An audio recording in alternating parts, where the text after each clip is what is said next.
그래서 제가 질문 원래 드리려고 했었던 게 뭐냐면요.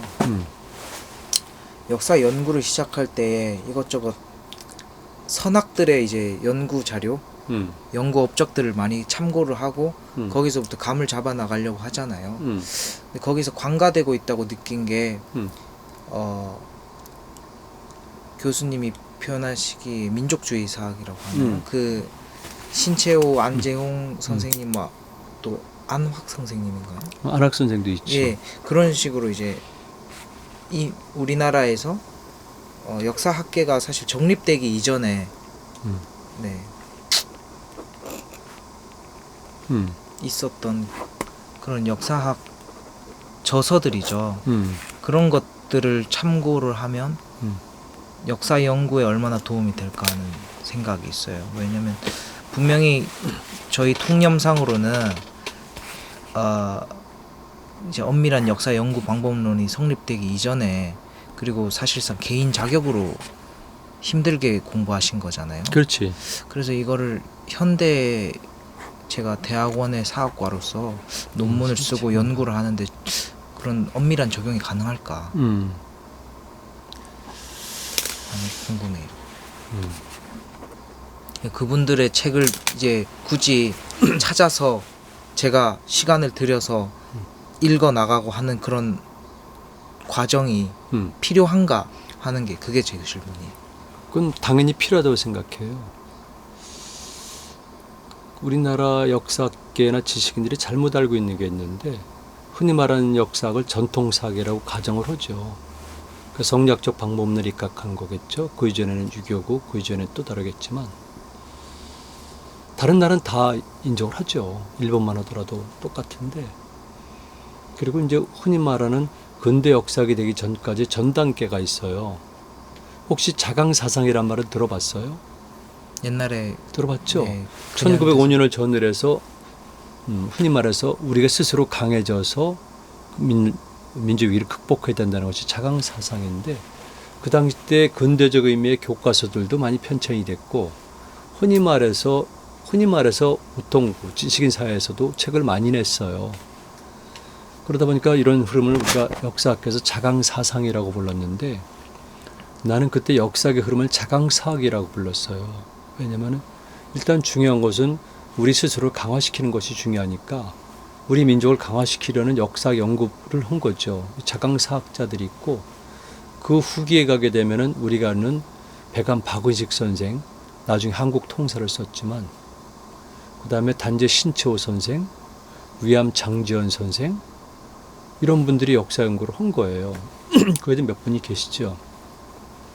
그리고 이제 다시 자강사학 시대가 지나면서 근대 역사학이 시작됐거든요.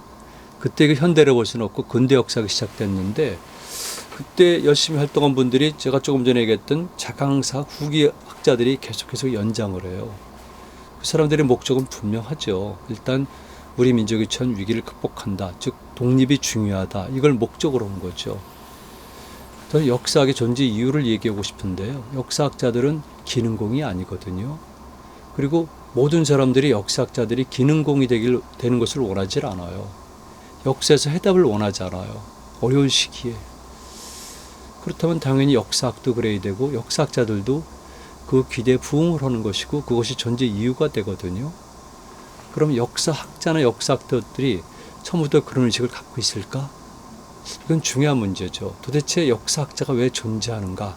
존재 이유는 무엇인가를 심각하게 고민을 해야 돼요. 그러니까 중요한 것은 인식의 문제잖아요. 근데 우리나라 근대 역사학을 보면은 난 그런 면에서 좀 부족하다고 봐요. 또 한 가지는 사회적 책임감이 있어요. 지금도 많은 사람들이 이 한국 사회가 현실이 힘드니까 역사학에 뭔가 요구하고 있잖아요. 어느 시대나 역사의 전환기나 혼란기에는 역사학을 찾게 돼 있어요. 그러니까 당연히 책임감을 가져야 되는데, 그런 의미에서 역사학은 언제 어느 시대나 그 책임감에서 벗어날 수가 없어요. 그렇다면 정말 우리 역사학자들이 책임감을 갖고 있을까?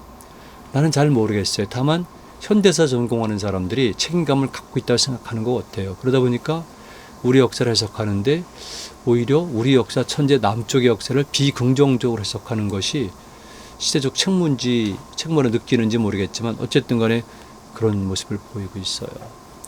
그래서 이런 태도가 잘못됐고, 또 하나는 역사를 연구하는 사람의 자세 문제인데 좀 자유로워야 되거든요. 그 자유로운 시각으로 봐야지 자유로운 생각을 할 수가 있고, 그래야지 자유로운 소재와 주제를 선택하고, 학문 방법론은 우리가 엄정해야 되지만 우리가 소재와 주제를 선택하는 것, 그 다음에 결과라든가 평가는 좀 자유로워야 되거든요. 그래서 역사학적 연구 과정 속에서 흔히 말하는 도제 시스템이 불가피한 점은 있지만, 이렇게 현대화된 사회에서까지도 도제 시스템이 되고 이것이 일종의 권력으로까지 행사되는 것은 정말 좀 일단 막는다고 생각해요. 그런 의미에서 나는 그 역사학자들의 또 다른 자세를 원하는 거고요. 그리고 이제 다시 돌아가서, 그렇다면 그 우리나라 역사의 흐름은 어떻게 될까? 그리고 지금 질문한 그분들을 어떻게 평가해야 될까?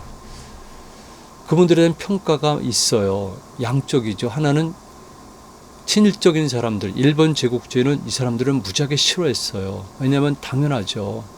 이 사람들의 주된 목표는 민족의 독립과 해방이니까, 그리고 우리 민족의 역사의 긍정적인 면을 찾아내고 어떻게 하면 해방을 시키고 독립할 수 있는 방법론을 찾아내는 거니까. 그래서 지금 우리 그 양반들이 천책했던 연구 분야를 일제는 바로 시작되자마자 조선 총독부령이라든가 이런 걸 통해 가지고 아예 정해요. 조선사 편수에서도 마찬가지겠지만 이러이러한 분들은 연구하지 않는다라든가 이러이러한 것들은 배척한다라든가 이게 딱 문서화되어 있어요. 그러니까 일본 제국주의들은 싫어하고요. 두 번째는 흔히 말해서 그 당시 때 본이건 아니건 간에 일본의 근대 역사학자들과 같이 연구를 한 사람들이 있잖아요. 이미 근대니까 학문적 시스템이 있고, 그 다음에 역사학과가 있고, 대학원이 있고, 석사, 박사가 있다 보니까 역시 그 속에서 근대적 연구 방법론을 배우는데, 그 사람들이 배운 것은 주로 일본인들이잖아요. 주로가 아니라 거의 100% 일본인들이잖아요. 그러다 보니까 일본의 영향을 받을 수밖에 없어요. 그런데 일본이 처한 현실과 한국이 처한 현실은 다르기 때문에 당연히 역사 연구 방법론이나 인식 방법이 달라야 돼요. 그런데 우리나라의 역사학자들은 일본의 역사학자들 중에서도 일부가 그들의 식민지배에 걸맞게끔 정의한 역사학과 역사 연구 방법론을 가르쳐 주는 거예요. 이렇다면 우리나라 역사학자들은 주로 문헌 위주를 하고 현장 답사를 기울이거나 무시했거든요. 그 다음에 역사교의 지리학이라든가 민속학이라든가 이런 것들을 무시했단 말이에요. 70년대, 80년대까지도 그랬죠.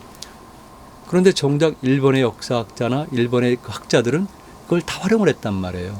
그래서 오랜 역사학자를 알고 있는 많은 일본의 사람들이 실질적으로 역사학자가 아니라 지리학자인 경우도 있고, 그 다음에 민속학자인 경우도 있거든요. 그리고 그 사람들의 활동 무대는 흔히 말하는 한반도만이 아니라 만주 일대와 바이칼, 몽골까지도 하고 실크로드까지 갔잖아요. 그러니까 일본 사람들의 역사를 연구하는 방법은 이렇게 공간적으로도 다양하고 모든 게 다양한 거예요. 그리고 문헌만이 아니라 다양한 방법론을 동원해야 되는데, 정작 우리에게 가르쳐준 것은 현장 답사를 게을리하거나 등한시하거나 무시해야 되고, 문헌에 입각해야 되고, 문헌도 편향된 문헌만 가지고 오는 거죠. 그래서 우리가 흔히 말하는 신화, 설화, 민담 등등등 이런 것들 다 사라지게 된 거예요. 그리고 우리나라 역사학자들이 그 당시 때 무슨 그 양반들이 고고학적 방법론을 동원했어요? 그 사람들이 무슨 와당을 보거나 문서를 거기에 든 것들 보고 연구를 했어요? 아니잖아요. 잘못된 건데, 민족주의 사학자들로 분류되는 사람들은, 자강사에 들린 그 사람들은 역사 연구 방법론이 다양했어요. 그리고 원래 그런 거예요. 왜냐하면 그 이전에 전 근대의 역사학이라든가 학문이란 것이 흔히 말하는 모든 학문을 통섭한 것 아니겠어요? 문사처를 겸한 것이 우리 전 근대 시대 지식인들이잖아요. 나쁜 의미도 있지만. 그리고 서양인들은 원래 그런 걸 지향을 했고, 특히 21세기 오면서는 흔한 말로 학자간의 연구라든가 르네상스적 인간이라는 말을 쓰잖아요. 그건 뭐냐면은 역사의 주체가 인간이라면 인간의 삶을, 인간의 가치를, 인간의 의미를 규명하려면은 다양한 각도에서 해야 된다는 걸 의미해요. 그건 당연한 건데 우리나라 역사학계는 잘못된 거고, 반면에 그들은 원래 전통 역사계를 계승하기도 했고, 그 다음에 우리가 처한 현실이 민족의 독립과 해방이다 보니까 우리 민족을 총체적으로 통일적으로 이해해야 되는 것이고, 우리 민족이 발전하기 위해서는 극복하기 위해서는 모델로 삼아야 되는데 그 모델이라는 것이 조선을 삼을 수는 없잖아요. 흔히 말하는 이성계가 세운 조선. 그들이 모델을 삼은 것은 우리 민족사에서 가장 뛰어나고 위대했고 일본 압도할 만한 것이잖아요. 그런 것에 해당이 되는 게 뭐겠어요? 발해, 고구려, 그리고 그제든 고조선이잖아요. 당연히 그들은 이런 데 천착한 거예요. 특히 고구려에 천착한 거죠. 이런 면에서 이들은 주제 선택이 다른 거예요. 연구 방법론을 보면은요, 우리나라의 그 현대 역사학자들도 단지 신채호를 대표로 이래서 비판을 하거든요. 비과학적이고 논리적이지 못하고 그리고 역사학적 방법론을 모르고 있다고. 그거 잘못된 거죠. 정말 비판을 내면은 알고 비판하는 게 필요해요. 그럼 단지의 저작을 읽어보세요. 그 사람이 어떤 연구 방법론을 썼고 학문적 여정이 어땠는가를 보고 비판을 해야지. 그런 것 없이 그러면 되나요? 안 되는 거지. 단지는 많은 사람들 알고 있겠지만 그 당시 땐 천재로 알려진 사람이에요. 20대에 이미 이 사람 성균관에서 그리고 성균관에서 학생들을 가르쳤고 성균관에서 높은 지위에 있었어요. 그리고 동시에 그는 막바로 흔히 말하는 언론계에 투신을 해서 우리가 알고 있는 것처럼 장지현 선생이라든가 백암 박원신과 함께 흔히 말하는 언론을 통해서 역사를 얘기하고 우리 민족의 독립을 얘기한 사람이에요. 그러니까 이미 성균관에서 한국 학생들을 가르쳤기 때문에 한문에 능통한 사람이에요. 지금 우리나라 역사학자들이 얘기하는 게 뭡니까? 사료 분석, 사료 근간되면 단지 신초나 백암, 박원식, 위양, 장지현만큼 한문 실력이 뛰어난 사람이 누가 있어요? 그건 확실하잖아요. 그래서 이 양반들은 기본적으로 이런 전적 사료본 능력이 뛰어났다. 당연하죠. 그다음 이 양반들의 학문은 다양한 분야를 섭렵했다. 그리고 동시에 서양의 학문 방법론이라든가 이론도 수용한 거죠. 이를테면은 단제가 후에는 무정부주의자가 됐었는데 당연히 크로포트킨이라든가 이런 사람들의 영향을 받았지만 그 이전에 이 양반은 유기체론을 주장했잖아요. 이런 것들을 그는 수용을 했고 단제 신채호 선생은 흔히 말하는 영어도 한 사람이에요. 그리고 만주를 건너갑니다. 그래서 1911년으로 기억하는데 중국에 가면은 옛날 고구려의 첫 수로 알려져 있는, 나는 아니라고 생각하지만 환인의 동창학교라는 것이 세워졌을 때 대종교가 세운 거죠. 3대 윤세복 선생이 세운 건데 대종교 그 동창학교에서 백암 박은식 선생도 있지만 그 다음에 이국로 선생이 있잖아요. 북으로 넘어갔던 국문학교. 함께 한국사를 강의한 거예요. 그리고 역사책을 기술했고요. 그 양반이 있었던 곳에는 흔히 말하는 고구려족이 꽉 차 있는 거예요. 아니 지금 중국 사람도 일본 사람도 한국 사람들도 환인이 고구려 첫수로 여기잖아요. 그렇다면 고구려족이 얼마나 많겠어요. 무지하게 많죠. 저도 봤지만. 그다음에 바로 옆에 가면 집안시 즉 국내성이잖아요. 단제가 14년도를 기억하는데 국내성에 답살 갑니다. 집안에 답살 가서 집안현이죠. 통구현에 갔는데 무덤이 만여 기가 있는데 나한테 얼마지 기억이 안 나는데요. 천전? 하여튼 요 돈만 있으면 무덤 하나를 팔 수가 있었을 텐데 한탄을 해요. 그것은 무엇을 의미하냐면은 단제는 이렇게 직접 현장을 답사했다는 겁니다. 역사학은 행동학이라는 명제를 제가 갖고 있어요. 지금 역사학을 하는데 답사가 굉장히 중요하게 여겨지고 있어요. 지금은 얼마 전까지는 안 그랬죠.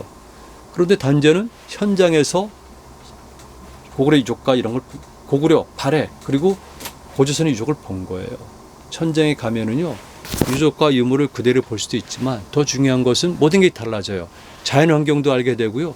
공간 감각이 달라져요. 공간이 다르게 되면은 지배 방식, 관리 방식도 달라지고 전쟁 형태가 달라지고 무기가 달라지고요. 모든 게 달라지게 돼요. 그런데 기껏 해봤자 서울 주변에 살던 아니면 한반도 북부 이남에 살던 사람들이 어떻게 발해 고구려 고조선의 역사를 이해할 수가 있겠어요? 단제는 현장에 충실한 겁니다. 그 외에도 많이 있어요. 그는 사상가잖아요. 그러니까 역사를 볼 때 사상적 입장에서 분석해 들어갔기 때문에 난가 사상을 비롯해서 고조선의 사상을 얘기한 거예요. 그런가 하면은 그 양반은 또 했잖아요. 언학적 방법도 동원했잖아요. 언학적 방법론이 과장과 비약이 있다고 그렇게 얘기했잖아요. 결국 단제라든가 이런 분들이 했던 것은 육당 체남선이라든가 뒤를 이어서 그다음에 무엇보다는 무의 양주동을 통해 가지고 많이 입증이 된 겁니다. 오류는 있을 수가 있어요. 그런 오류의 문제를 따지면 그 당시 때 일본 학자들은 얼마나 오류를 범했고 우리나라 역사학자들이 근대 이후에 얼마나 많은 오류를 범했습니까? 제가 얼마든지 예를 들 수가 있지만 그리고 서양의 학자들은 자기들의 이론에 오류가 없었나요? 그런데 단지 신초 선생은 이런 언어학적 방법론도 도입을 한 겁니다. 그뿐만이 아니라 신화학적인 방법을 동원한 거예요. 우리가 보기엔 그 사람들이 무식한 거 같죠. 무슨 소리. 얼마나 많은 책들을 봤는데요. 그리고 단재 선생은 역시 한동안은 오랜 기간 아니지만 한동안은 북경도서관을 매일 드나들면서 수많은 전적을 보았다 그러고요. 자기가 본 책의 이름들도 많이 써놨는데 그중에는 현재까지 확인 안 된 것이 있어요. 그러다 보니까 일부 사람들은 단재가 거짓말했다는 식의 발언도 오는데요. 참 무식하고 한심한 학자들이죠. 본인들과 단재가 같다고 생각하세요? 일제시대 때 일본 학자들과 같이 한 사람들과 단재가 같다고 보세요. 목숨을 걸고 풍찬 노숙을 하면서 역사를 연구하고 독립전쟁을 하고 무장투쟁을 한 사람인데 그 사람이 거짓으로 이건 말이 안 되는 거죠. 그래서 도대체 근거가 없는 사실들로 단재 신초를 비롯해서 배감 박은식, 위암 장지연 그 외 많은 분들을 전부 다 무시했던 거죠. 주제도 마찬가지예요. 아니 우리나라 역사학자들이 고구려 연구했습니까? 고조선 연구했습니까? 발해 연구했습니까? 안 했잖아요. 발해 연구도 실질적으로 일제시대 때 산원 정도빈 선생이 시작한 거예요. 그때 연해주 일대에서. 우리나라에 발해사 연구자들이 있었습니까? 없었잖아요. 2000년대 초까지 발해사는 겨우 2명, 그리고 마지막에 1명, 3명밖에 더 있었습니까? 고구려사는 그걸 연구하는 사람들이 있었지만 고구려 박사기 받은 사람이 몇 명이라 돼요. 몇 명. 제가 이렇게 했죠. 5손가락 안에 든다는 거죠. 고조선 강단 역사학께서 고조선 박사기 받은 게 몇 년 안 됐잖아요. 그리고 우리나라 역사학자들은 고조선도 고구려도 발해도 연구를 안 하거나 게을리한 겁니다. 무슨 변명을 해요. 그러면서 그 이전에 있었던 그 어려운 상황 속에서 그들은 현 연구 성과를 비과학적이라고 그리고 근현대적인 연구 방법론이 아니라고. 왜 본인들이 얘기하는 방법론이 옳다고 보죠? 왜 일본인들이 적용한 연구 방법론만 옳다고 생각하죠? 세상에 그런 어처구니없고 무식한 발언이 어디가 있겠습니까? 우리나라 역사학자들 정말 무식하기 짝이 없고 정신이 없습니다. 연구 방법론은 다양할 수가 있습니다. 그리고 그 상황에 맞춰가지고 다양한 방법론을 동원해야 돼요. 제가 결론을 말씀드리는데 내가 만약에 그 당시 역사학자라면 당연히 단지 신초처럼 했을 겁니다. 능력은 부족하지만 당연히 역사 현장에 갑니다. 왜? 역사학은 행동학이고 현장학이니까. 현장에 가서 봐야 됩니다. 그리고 느껴야 됩니다. 거기서 애정도 느껴야 되고 공간 감각, 거리 감각도 익혀야 되고 사물도 직접 봐야 되고 관계투장 비가 얼마나 큰가도 봐야 되고 왜 큰가도 봐야 되고 어디에 놓여져 있는가를 봐야 되는 거죠. 어디에 놓여 있는가에 따라서 달라지거든요. 예를 들면 등등 가야 됩니다. 당연히 연구를 어떻게 됩니까? 우리 문자가 거의 없잖아요. 삼국사기에 뭐가 있습니까? 역사학자들에게 묻고 싶어요. 삼국사기에 내어있는 기록이 얼마나 되냐고 양적으로. 그리고 거기에 쓰여지는 소재와 주제가 얼마나 국한되어 있는가를. 당연히 문자만이 기호가 아니에요. 그런 무식한 소리를 어떻게 할 수가 있죠? 기호는 말 그대로 기호이기 때문에 다양한 것이 이루어졌고 그중에 가장 대표적이고 흔히 말하는 검증됐다고 보여지는 것이고 검증됐다는 것은 고정되어 있다는 걸 의미해요. 오히려 부정확한 면이 다양하고 그다음에 그것을 쓴 사람들이나 특정 계급의 이익이 반영될 수가 있는 것이 문자인데 그래서 다양한 기호를 사용하는데 단재 신채호는 현장에 가서 많은 이야기들을 들은 겁니다. 설화도 듣고 신화도 듣고 이야기도 듣고 있잖아요. 만약 그런 것이 비과학적이라면 신화학이 왜 있습니까? 민속학이 왜 있습니까? 종교학이 왜 있습니까? 그럼 그 시대에 없었나요? 다 유명한 사람들은 그 시대 사람들 아니에요. 근데 왜 우리만 그렇죠? 정말 무식하게 짝이 없는 얘기들 하고 있어. 저 화가 날라고 그러는데. 그래서 이런 방법도 동원했잖아요. 그리고 언어가 얼마나 중요해요. 언어가. 그리고 그 당시 때 문제가 있었다고요. 다 문제 있어요. 그러나 원학적 방법론을 동원해서 한 겁니다. 그리고 사상까지도. 그래서 단전은 그리고 어마어마한 양의 글을 썼어요. 근데 우리나라 역사학자들에게 묻고 싶어요. 지금 현재 우리나라 역사학자들에게 묻고 싶어요. 이 좋은 환경에서 얼마나 연구를 했고 연구물이 논문이 몇 편이고 책이 얼마나 되는지 나 좀 묻고 싶어요. 이 좋은 환경에서 모든 것이 구비된 환경에서 단재 신채호, 백안박우식, 산훈 장덕빈 이런 양반들은 그 어려운 상황 속에서 어마어마하게 많은 연구물들을 쓴 거예요.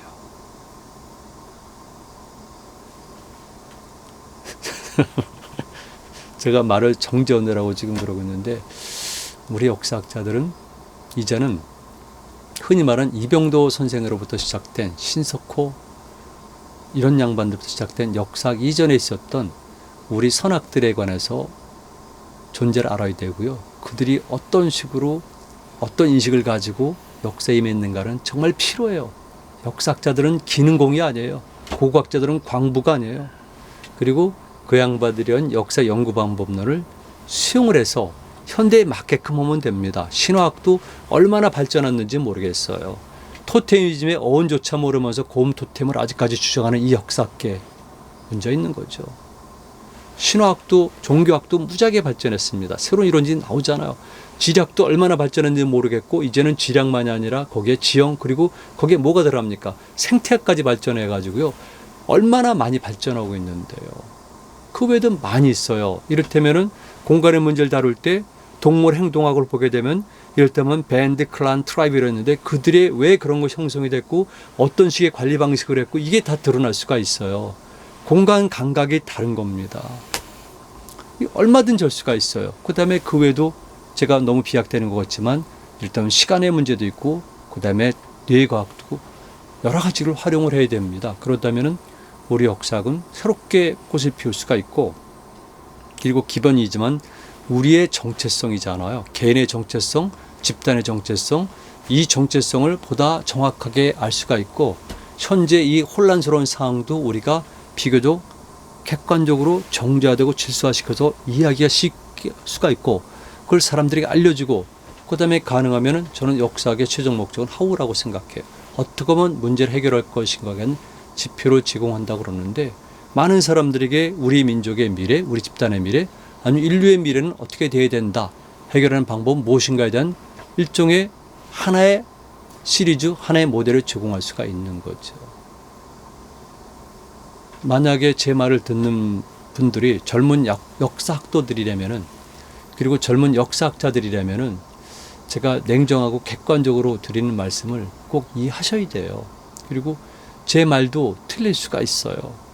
사건의 오류가 있을 수가 있고 인식에도 혹시나 너무 편향적일 수가 있지만 그런 것들을 고려하면서 살펴보세요. 여러분들이 스스로 검증하면은 또 다른 역사학자가 될 수 있을 겁니다.